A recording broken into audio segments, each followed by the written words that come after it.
You are welcome here. You are welcome here. You are welcome here. You are welcome here. You are welcome here. You are welcome here. Our arms are wide open. There's room for everyone. Wherever you're going, wherever you're from, you are home. You are welcome here. You are welcome here. You are welcome Test. here. You are welcome here. You are welcome here. You are welcome here. Whatever you've been through, you found us somehow. Wherever you are on your journey now, you are home. You are welcome here. You are.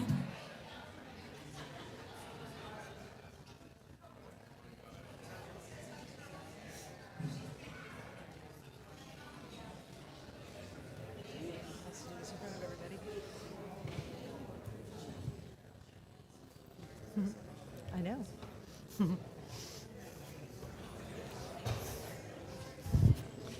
It's not.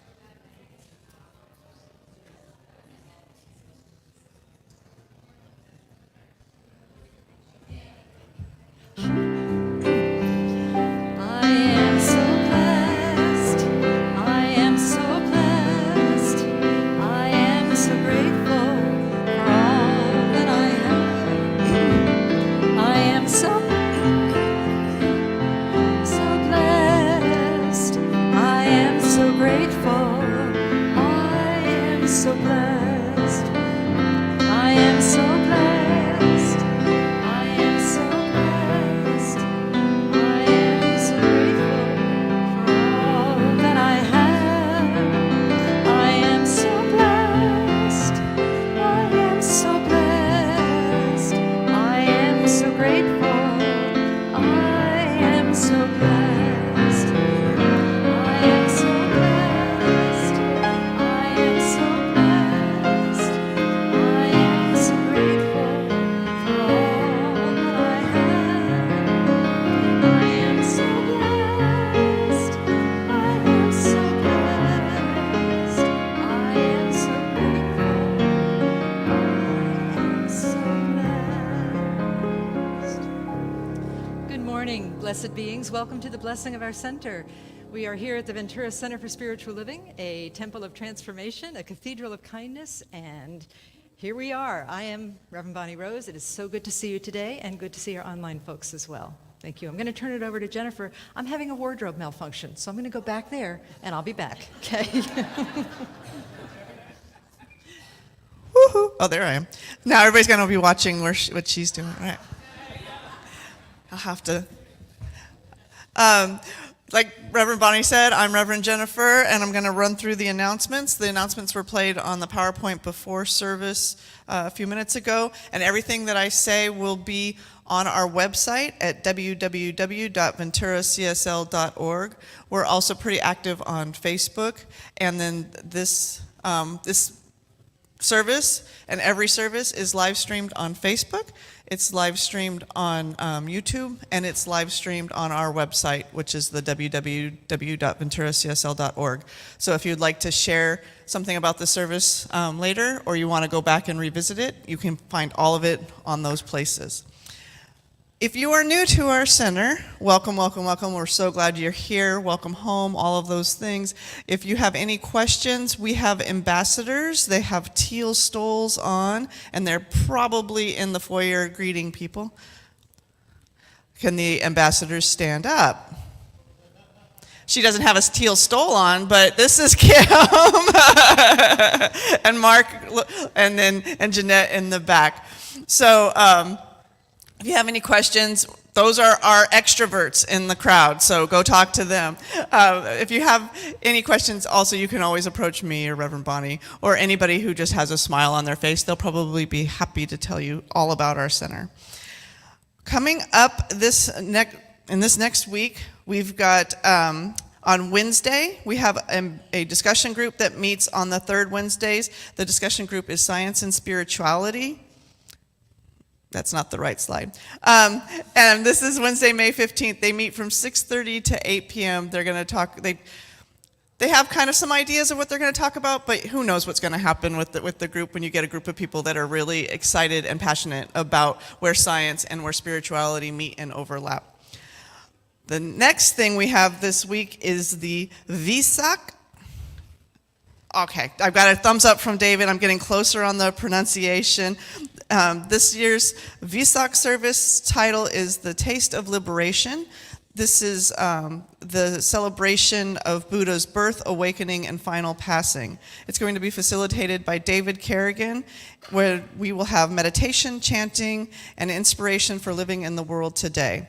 That's Saturday, May 18th at 10 a.m. to 11:30 here in the sanctuary. Coming up class, we have Heartivism Part 2. I want to say Part 2, like that old movie from the 80s. But Reverend Bonnie's teaching this class in person and on Zoom. The in-person class is Thursdays, May 23rd, and on Zoom is Fridays, May 24th. You didn't have to take Heartivism Part 1 to enjoy Heartivism Part 2. So let's see. Let us continue to gently co-create a world that works for all, taught by Reverend Bonnie, priceless pricing, and details in the social hall and on our website. Another thing that's coming up in June is the new membership class, which is going to be facilitated by me and Reverend Bonnie. That is going to be Sunday, June 9th from noon to 1. And so right after service, we'll probably meet downstairs. And it's more of a getting to know you, hear what brings you here to the center, and answer any questions you might have, in-depth questions. The other thing that's coming up is Music is Spiritual Practice. This is a workshop on June 15th from 1:30 to 5 p.m., and it's taught by the wonderful, amazing Mary Kerrigan. Through the use of music, participants will be encouraged to develop an ongoing practice of transformational growth, and it is priceless pricing as well.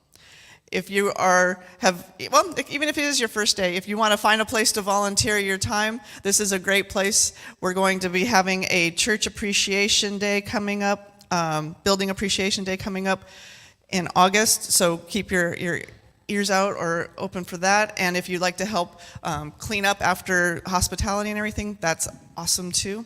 So speaking of hospitality, after service, we have hospitality back behind here. So there's coffee, tea, hot chocolate. I don't know. I think I saw some cookies. I think I smelled some cookies in there. So if you want to have social hour, there's social hour after service. And then there's also an opportunity to pray with practitioners, and I'll talk about that at the end of service. So sit back, relax, and enjoy Sunday service. Thank you. I'm all better, yeah. It was just a microphone thing, okay? It's just, okay. Susie, come on up. Yeah.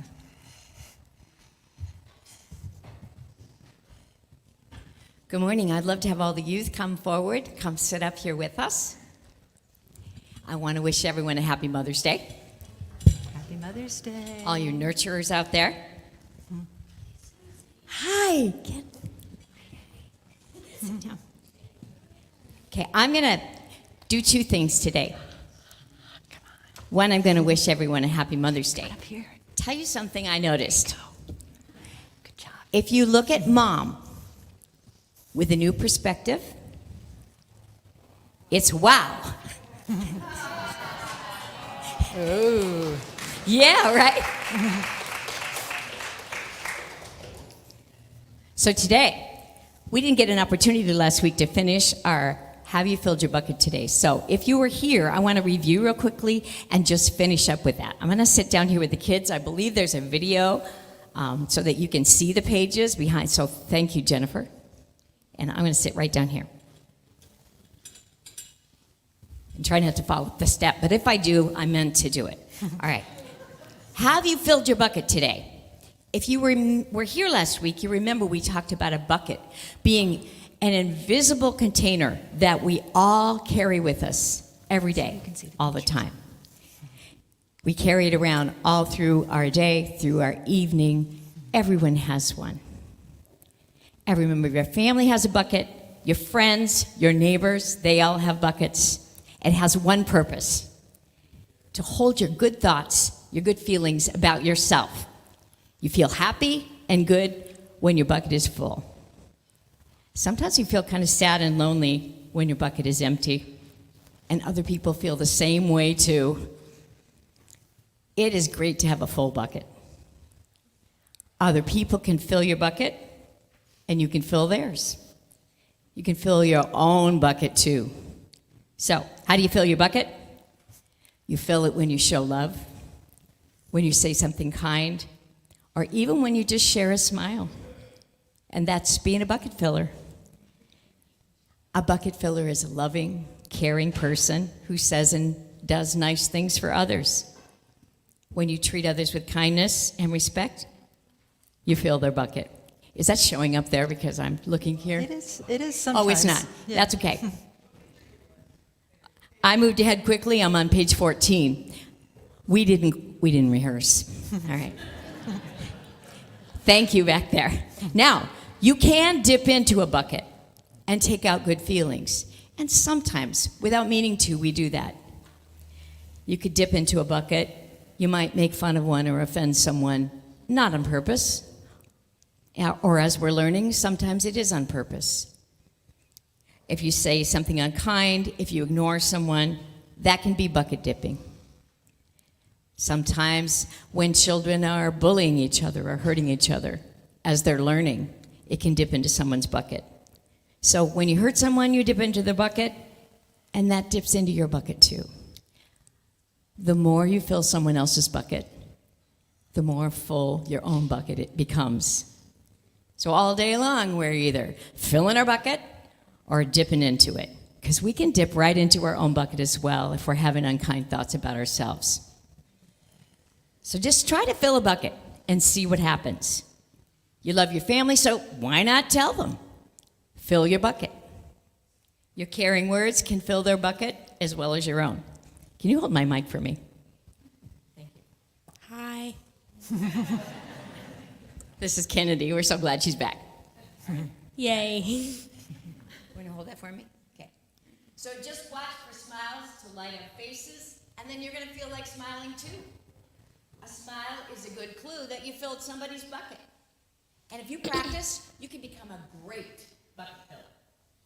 Just remember, everyone carries an invisible bucket.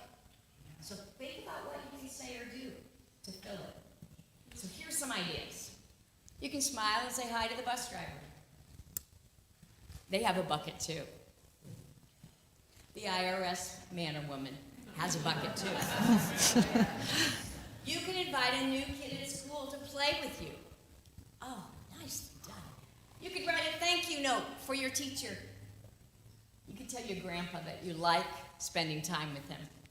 Oh, there are so many ways to fill a bucket. I like this book. My bucket is very full right now because that tech team is amazing, and Reverend Jen is amazing, and that is so wonderful to have that. So thank you. Bucket filling is fun. It's easy to do. Doesn't matter how young you are, how old you are.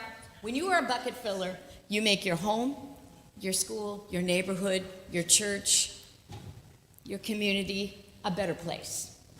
Bucket filling makes everybody feel good. So, why not decide to be a bucket filler today and every day? Just start every day by saying to yourself, I'm going to fill somebody's bucket today. And at the end of each day, ask yourself, did I fill a bucket today? Yes, I did. That is the life of a bucket filler. And that's you. What do we say? The end. The end. The end. Thank you so much. Thank you. Okay. You are the face of God. I hold you in my heart. You are a part of me.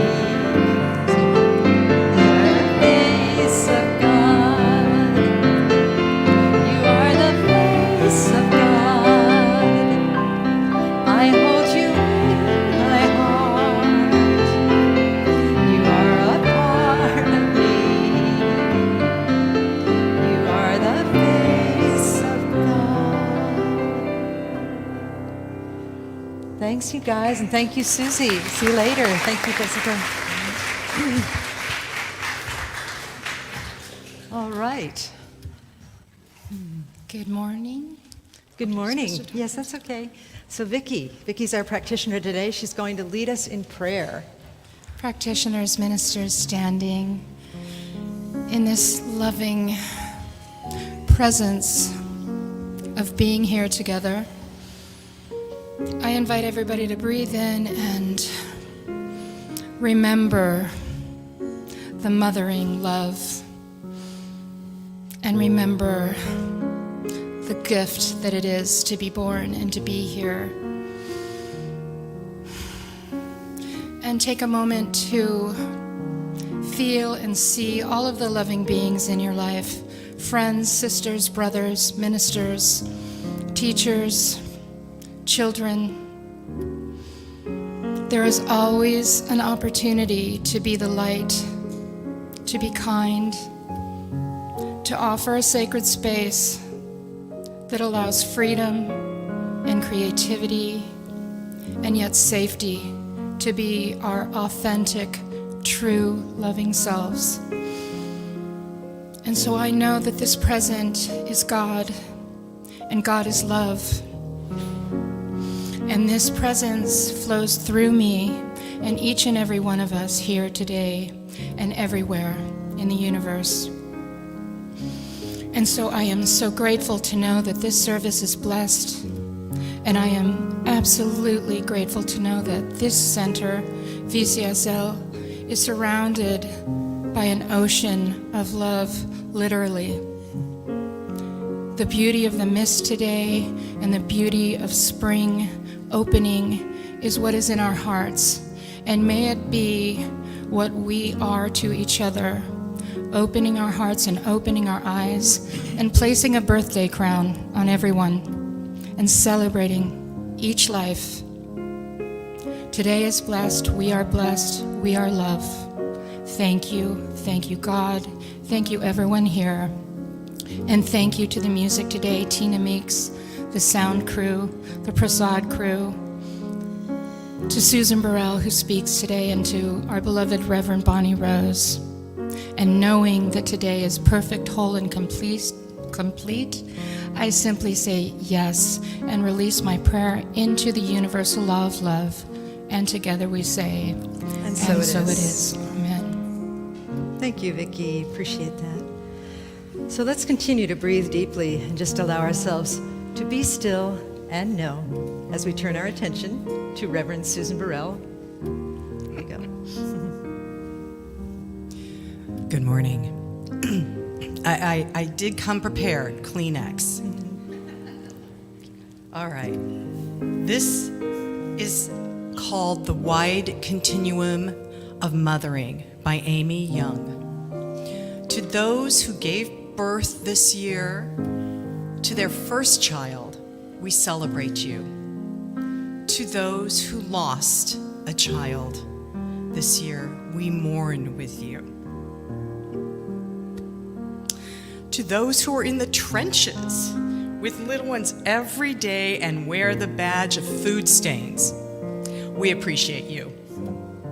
To those who experienced loss through miscarriage, failed adoptions, or running away, we mourn with you. To those who walk the hard path of infertility, fraught with pokes, prods, tears, and disappointment, we walk with you. Forgive us when we say foolish things. We don't mean to make this harder than it is. To those who are foster moms, mentor moms, spiritual moms, we need you. To those who nurture animals, plants, or other beings, we include you. To those who have warm and close relationships with their children, we celebrate you. To those who have disappointment, heartache, and distance with their children, we sit with you. To those who lost their mothers, we grieve with you. To those who experienced abuse at the hand of your own mother, we acknowledge your experience. To those who lived through driving tests, medical tests, and the overall testing of motherhood, we are better for having you in our midst. To those who are single and long to be married and mothering your own children, we mourn that life has not turned out the way you longed for it to be. To those who step-parent, we walk with you on these complex paths. To those who envision lavishly loving on grandchildren, yet that dream is not to be, we grieve with you. To those who will have an emptier nest in this upcoming year, we grieve and rejoice with you.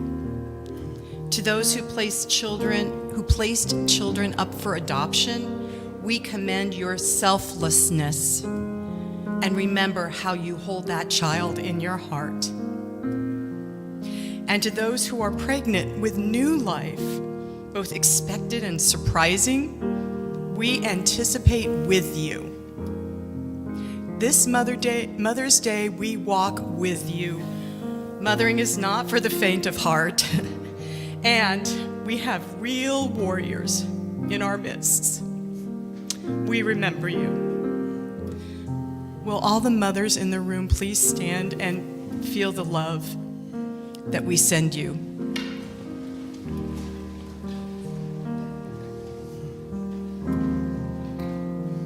We thank you. We love you. And so it is. And so it is. Thank you. Please be seated. Thank you, Reverend Susan. Let us breathe and let go and just allow ourselves to be here, trusting and knowing that Spirit has brought us here together today for divine appointment, to feel what needs to be felt, to be, to love, to be fully present to what is. And so in service of that, we'll sing the truth, the I am presence, the truth of the I am presence that abides in all earthly conditions.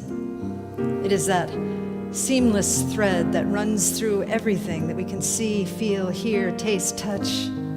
It is that being that is all. It is that being that is us. And so let us acknowledge that I am presence, not only for ourselves as we sing, but for all beings everywhere, for all mothers, for everybody who had a mother, for everyone is a child of the divine.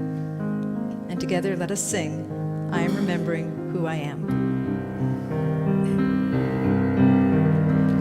I am remembering who I am. I am remembering who I am. I am remembering.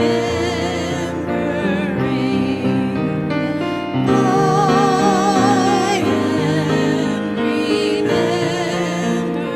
remembering.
From the love and the purity of spirit within us, let us breathe in deeply. And then exhale, gently opening our eyes as love, in love, and in service to what is, as it is. And so it is.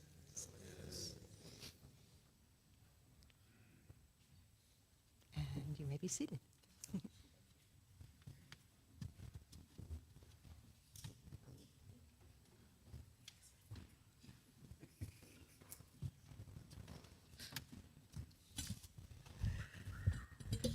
Thank you. I'm like, I thought everybody was going to dress up for Mother's Day. Who knew? Honestly, everybody, I was thinking I wouldn't talk, but it's so hard not to talk when I see your beautiful faces. I want you to know that this song that I often sing is one that reminds me of my mother, so I dedicate it to her. And this morning when I came, we were rehearsing this song, and it just dawned on me that one of the reasons I love singing this song here is because of the way Chris Kimbler plays it.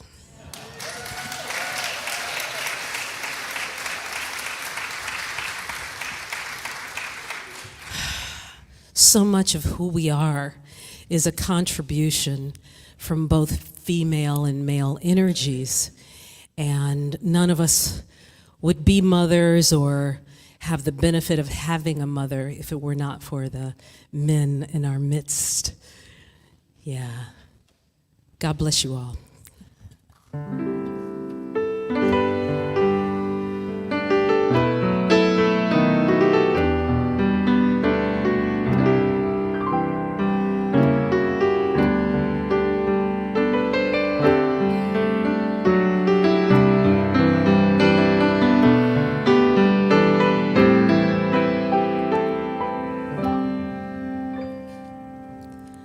I come to the garden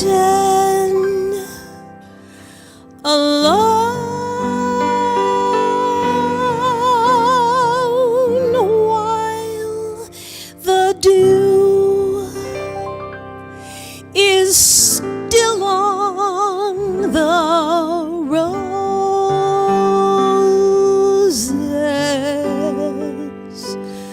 and the voice I hear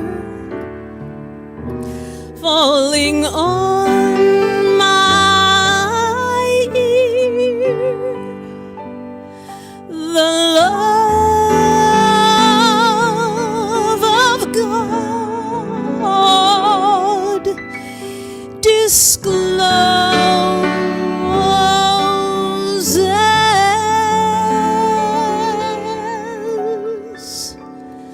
and he walks with me, and he talks with me, and he tells me I am his own, and the joy we share as we tarry there,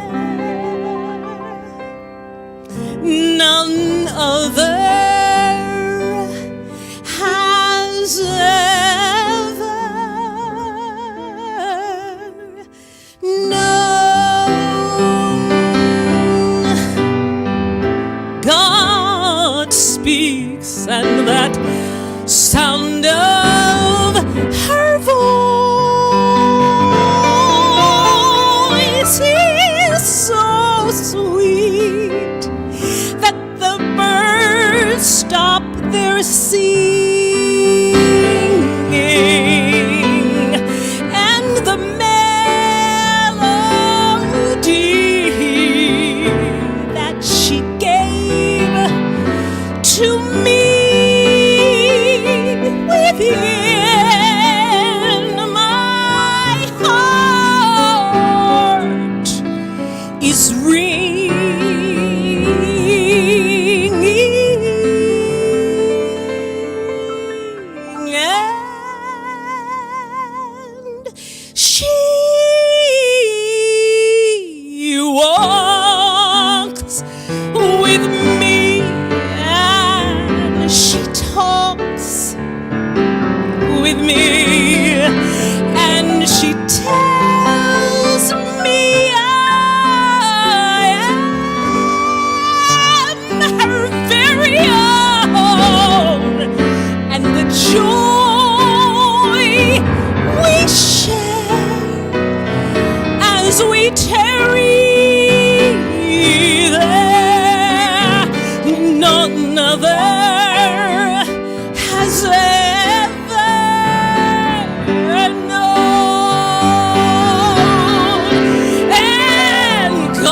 my goodness.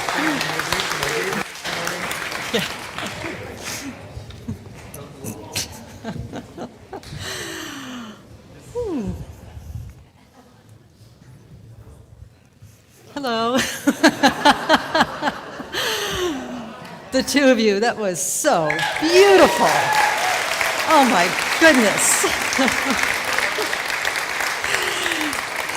Tina, I wish you could have the experience of sitting in the audience and singing at the same time, because I'm sitting over there and I'm hearing, and then I'm hearing,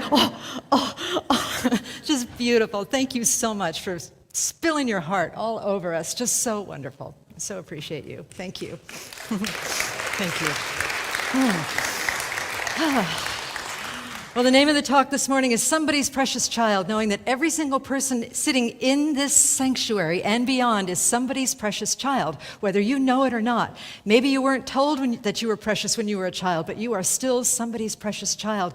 Maybe you were told that you were somebody's precious child and you didn't believe it. You are still somebody's precious child. Right here, right now, no matter where you've been, no matter what you've done, you are welcome into the fold of being somebody's precious child. Yes and amen. Okay. Okay. This is me, although I'm dressed in a man's suit and my hair is not quite the right color. This is me on my last trip to India, January 2023. This is actually the trip back from India. It was one of those trips from hell. I can say hell in church, it's in the Bible, isn't it? Yeah. It was right after COVID had completed somewhat, and a lot of the airlines were opening up again, and I got to the airport in India. I almost missed my flight because the lines were going out the door. And then I got on the plane, and it was a bumpy ride, Air India to Dubai. Dubai was a long holdover. We finally got on the plane after much duress, and then got to Paris. And in Paris, I had another long layover, and the plane was sitting right there. Right there. Nirvana was in our midst. I could see it. I could feel it. I was here and I wanted to be there. Well, hope came when they opened up a stairwell and told us to go downstairs. I thought, well, this is an interesting way to board a plane. Maybe that's how they do things in France, you know? No, they put us on a shuttle. They put us on a shuttle. Even though our plane was right there, they took us to another plane on a shuttle. And the shuttle didn't leave right away. Now, I was dressed for India. I was in France in January. It was freezing cold, and then there was a baby crying. A little tiny baby. Now, I'm gonna just change this slide so we don't have to be traumatized by that, okay? There was a little tiny baby crying at the top of her little voice. And I could see people getting a little antsy. I am fortunate in that I've flown a lot. I struggle with flying, and I always use travel now as a practice of meditation. So I was meditating, knowing that all was well. I had my eyes open, and I saw this woman approach the baby, and she was like, and I was like, don't hurt the baby. Don't say something mean to the baby. And this woman stopped, and everybody was watching her. And she said to this baby, "Oh, honey, you're saying what we all want to say."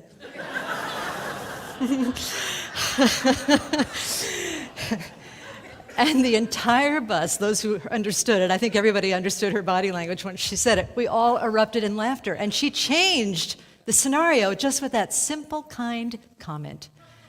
She filled all of our buckets, didn't she? It was a beautiful thing. She saw that that baby was a divine child of God having a hard time, like all of us in grown-up clothes.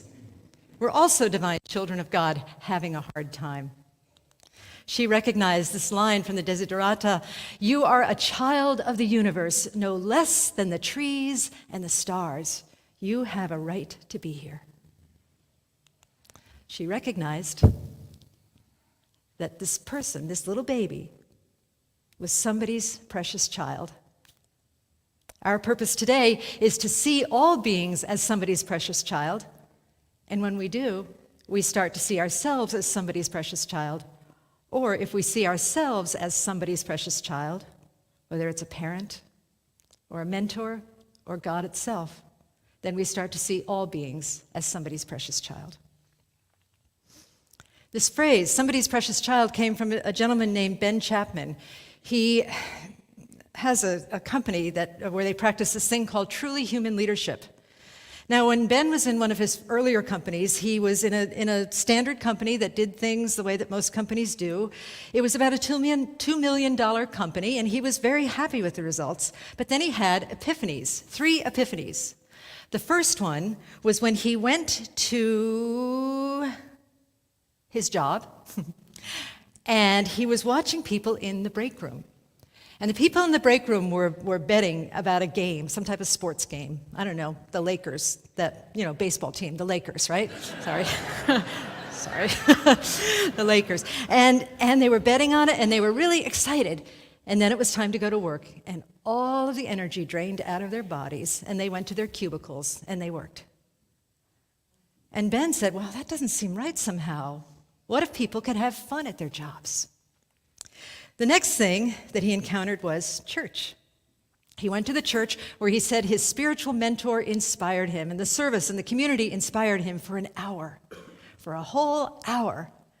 But when he left the church, he said, wow, this church has people for 1 hour, whereas in my workplace, we have them for 40. What if we could be inspiring at work too and send people home feeling fulfilled? And then the next thing that happened was that he went to a wedding.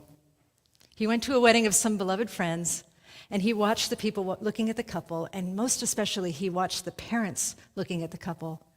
And he said, this couple, each of them is somebody's precious child. Everyone is somebody's precious child, Ben Chapman. And so he started applying these principles, particularly the one about everybody is somebody's precious child. He said, yes, we have somebody sitting in the receptionist seat, but she is somebody's precious child. We have somebody who's doing sales. They are somebody's precious child. We have somebody else who's an engineer. He is somebody's precious child. And isn't that true here in this room? Isn't Tina somebody's precious child? Chris, the people in the front row, the people in the back row, the people in the balcony, all of us are somebody's precious child.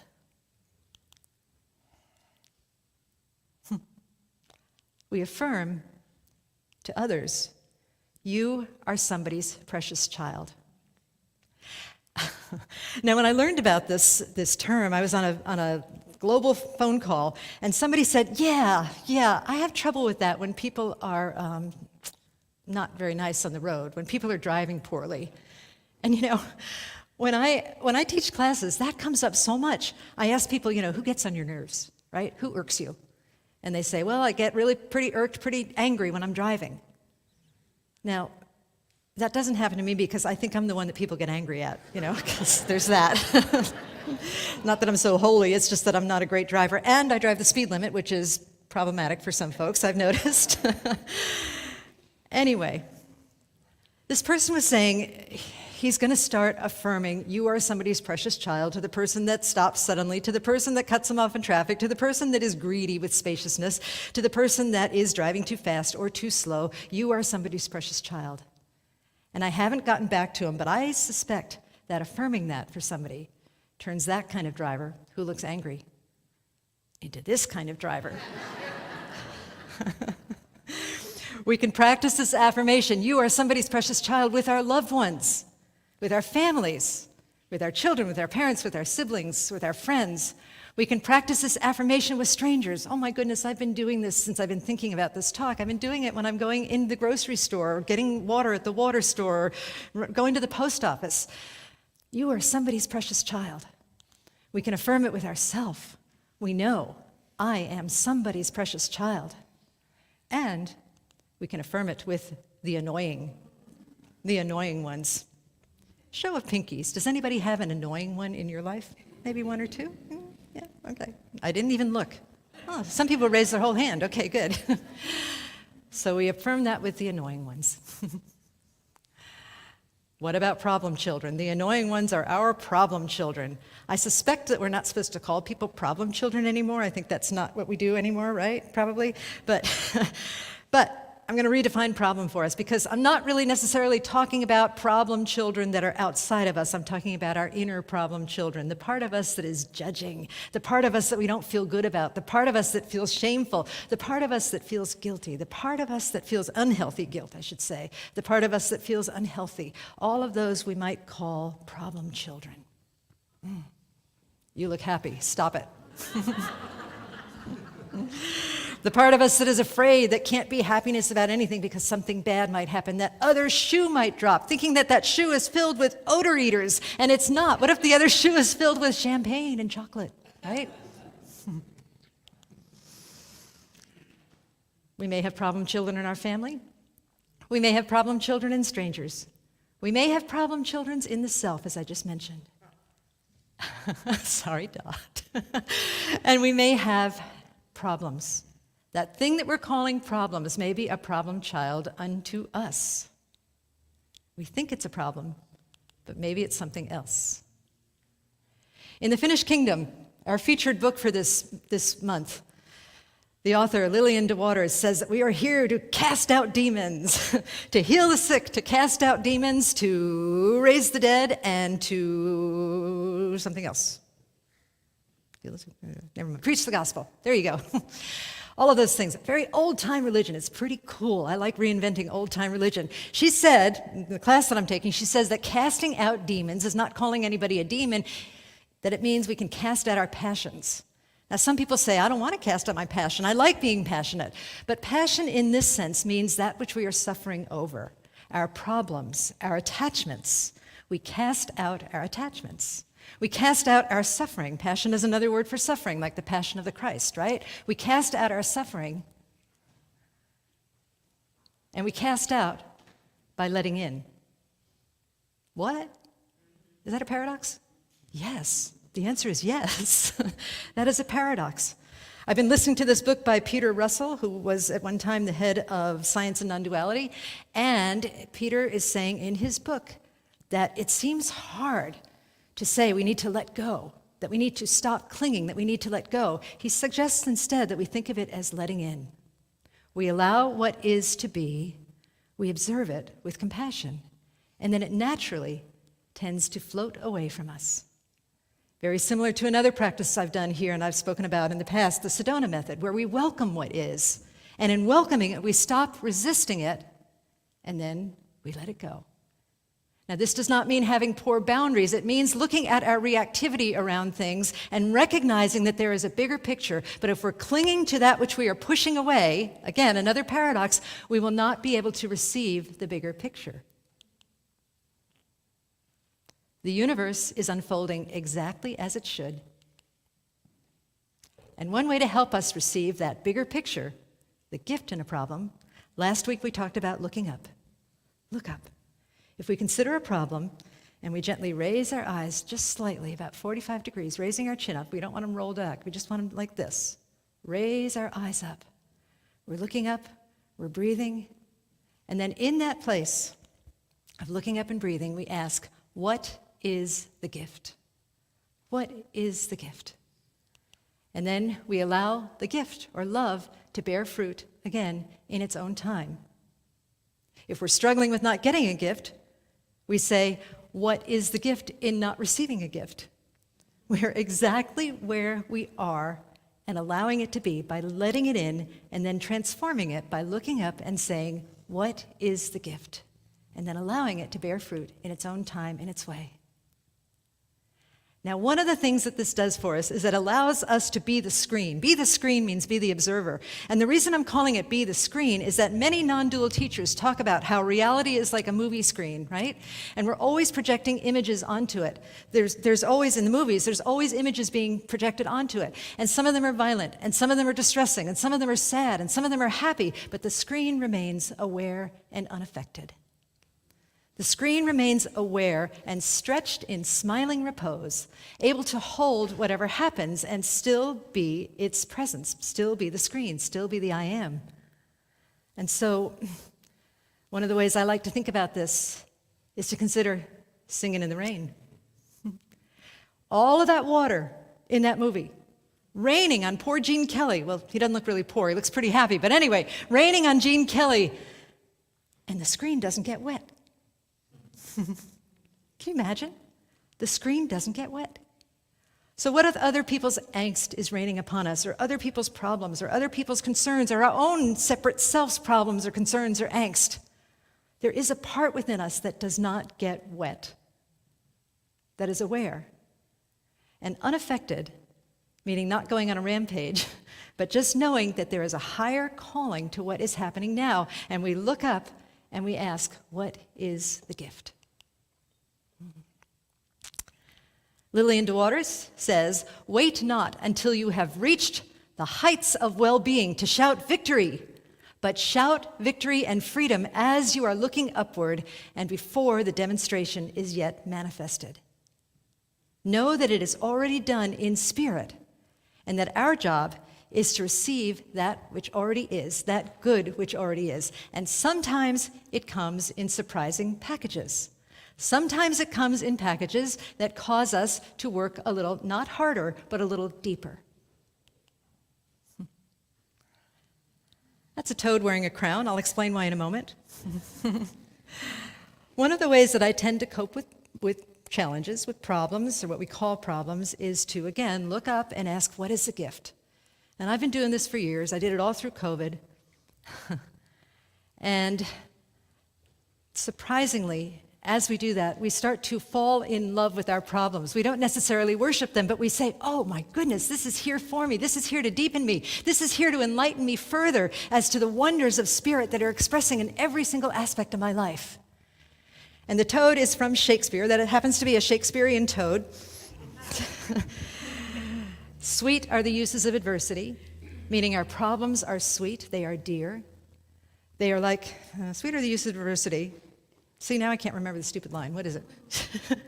For like a toad, ugly and venomous, like the toad, ugly and venomous, the adversity wears yet a precious jewel upon its head. Our problems are secret gifts in disguise. So what would change for you if you started looking at your problems as precious gifts in disguise? When you start, you may not be, oh yeah, I have a problem, yippee. I wanted a sweater for Mother's Day, but I got a problem, You might not be like that. What if it is a precious gift in disguise, and your job is to relax and allow the gift in? I just said I use this practice in COVID and other big things that happen in life, but I've been using it a lot lately just as I'm going about my business. And one of the things in terms of receiving precious gifts is to notice when the gifts come in small and surprising packages. I was at the water store yesterday, and there was this young man. He was probably about 13 or 14, and he was helping his mom get, those big bottles of water, and he was wearing a T-shirt, and I was kind of trying to look at the T-shirt because I thought it said something I wanted to read, a quote from Seinfeld, so wanted to see that.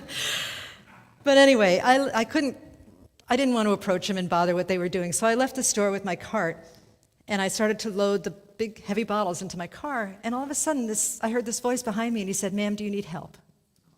That's so sweet. This teenage, preteen, whatever he was, young man, where I wasn't even asking for help, the gift was given. And so I think that as we start to look up, ask, what is the gift? And then be willing to receive it in Spirit's time, and develop our skills to see the gift as it comes to us in small and surprising and wonderful ways. And knowing that all of the gifts that we receive are connected, that this thing that helped me way back here, this thing that seemed like a problem way back here, was actually Spirit preparing me for something that is happening here right now. Then our lives change, and we start to live in the flow. We become the screen, the vast screen of truth, the screen of reality that is stretched in smiling repose in all things. Again, casting out demons or casting out our problems doesn't mean that nothing uncomfortable will ever come up. It just means that we have a different approach to our problems, to what we call problems, right? I call them toads now because I like animals. So I call my problems toad. Oh boy, here's another toad to play with, yay. Feel free to use that if you like. Okay. Problems are precious gifts that inspire us to look up and receive the gift. Okay, one more story. Next Thursday, I'm going to Alaska. Yes. Yeah. Okay. I'm going to speak at a church up there and to do a book signing and also to teach a seminar. And some of you may remember that the news about Alaska Airlines recently has not been the happiest. You know, I mentioned that I had struggles with flying in the past. I intend to go and meditate, but just in case you're not up on what the news was that I think either one or two Alaska Airlines were flying around minding their own business and the door got sucked out. So there's like a huge window where, you know, like a door-sized window where people don't want it to be. And this one kid, I was listening to a podcast about it because, you know, I'm a glutton for punishment evidently, but I was listening to this one podcast about it, and this one person said that there was a 9-year-old kid sitting near the door and his shirt got sucked right off of his body. Now you know where I went with that. I went to my mother. And you know what mothers say? Make sure you put on clean underwear, dear.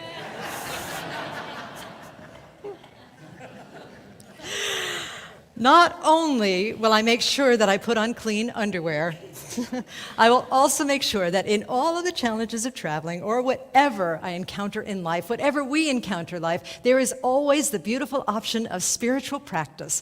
And right now, the practice that we're focusing on is the practice of looking up, asking what is the gift, and allowing it to manifest in its own sacred time, and then receiving the gift with grace and wonder and say, wow, this is kind of amazing, isn't it?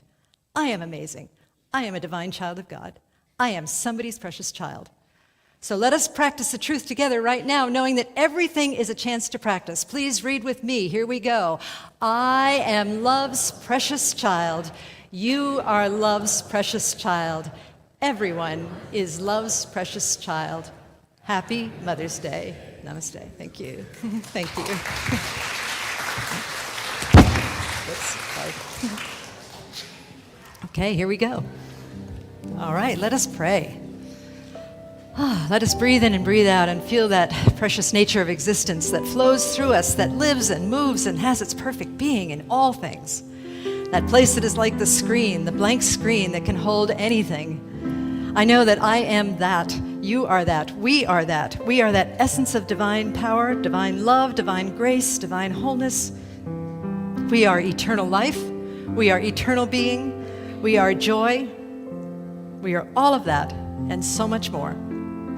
And so with this heart of fullness and emptiness, we absolutely know that we are filled to the brim with grace and knowing and empty of attachment and clinging to what we think needs to be. In this place of spaciousness, we receive the gift and we allow it to inform us. We trust that there is a higher power, a higher wisdom, a higher love that guides us every step of this journey here on the planet Earth. And so we rest in that and allow it to transform us, and we allow it to transform our lives from the inside out. We bless this teaching. We bless other people. We give thanks for it. We give thanks for transformation. We bless all paths to God. Churches, synagogues, temples, mosques, ashrams, fundamentalists, atheists, agnostics. We bless all of them, for everyone is a blessing in some way. Everyone is a gift. And with a heart filled with blessedness, we say, thank you, Spirit.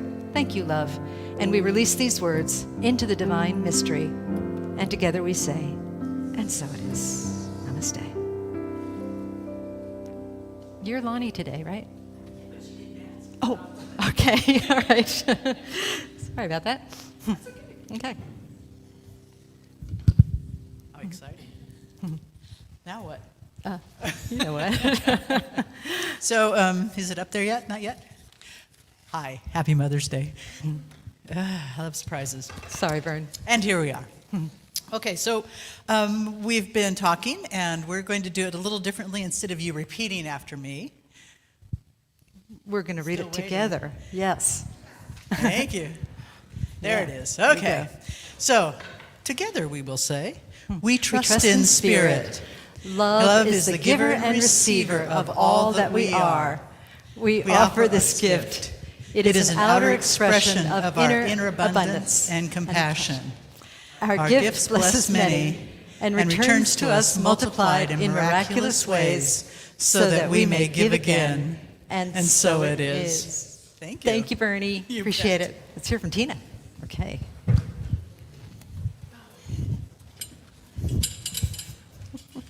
Thank you. I don't hear me yet. There we are. I brought a little gift, something if you all interested. I have an R&B, rhythm and blues CD that I recently finished, but nobody sells or uses CDs anymore. And I thought, well, maybe if I put something on a thumb drive. But for those of you who stream, just tell Alexa to play Tina Meeks, and it'll come up. But if you want to see it, I can show you. I didn't bring a lot of them today, but I wanted you to know. But I have a song about mama. How many are mamas in here? I am too, and that's kind of why I was inspired to do it. And so we're going to let you hear a little taste of it today. It's my first time performing this one, by the way, just so you know. Got a lot of firsts here. My first Mother's Day was here. Whoa, okay. Yeah, I think that'll work. Now feel free to go do whenever you want, because it's going to be all through the song, right? It's just a nice little groove. All day,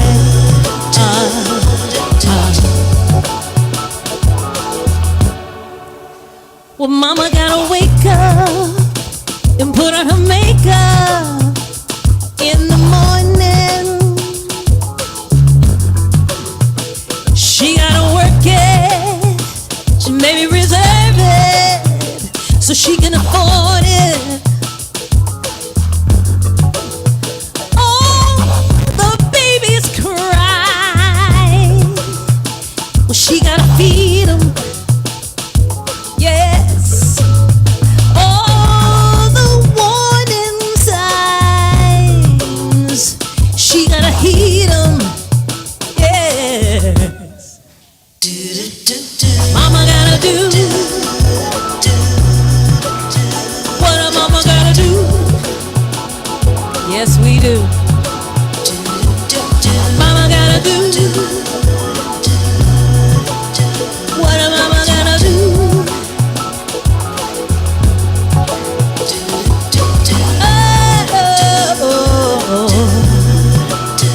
What a mama gotta do. Yeah. Oh, mama gotta do what every mama's gotta do. Hey. Well, on a Friday, mama's driving on the freeway, and all the people getting ready for Saturday. Hear the choir sing on Sunday.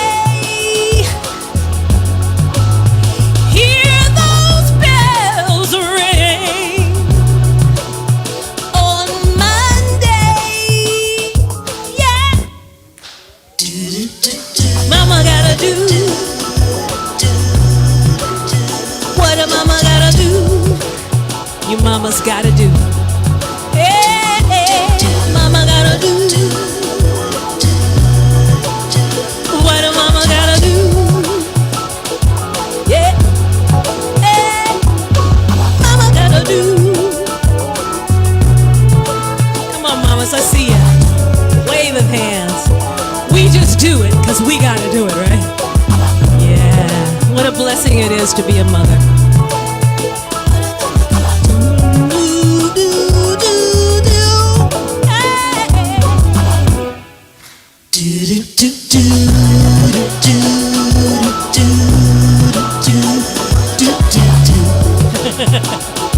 Yes.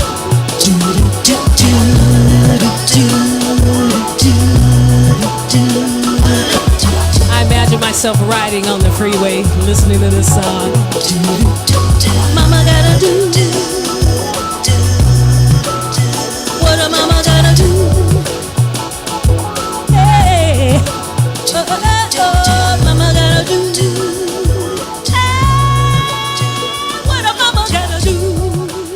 So happy to be a mom. Thank you.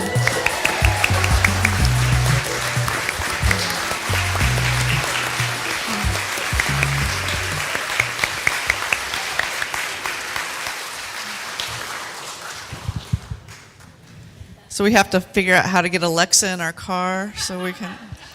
Luckily, I have a 19-year-old, so he can explain it to me later. He's up there like, no, Mom, no, no. So everybody, we have practitioners here. They have white stoles. Would the practitioners like to stand up, please? Look at these beautiful faces. So if you would like prayer after service, several of our practitioners will be down here in the front. If you want to pray about celebrating something or questions about something came up, if something's been stirred up, there are wonderful ways to anchor into spiritual truths. We're going to close the service today with our affirmation, so we're going to read this together. We are love. We share love. We serve love in every part of our lives. Thank you for our lives, and so it is. So it is. Namaste, everybody.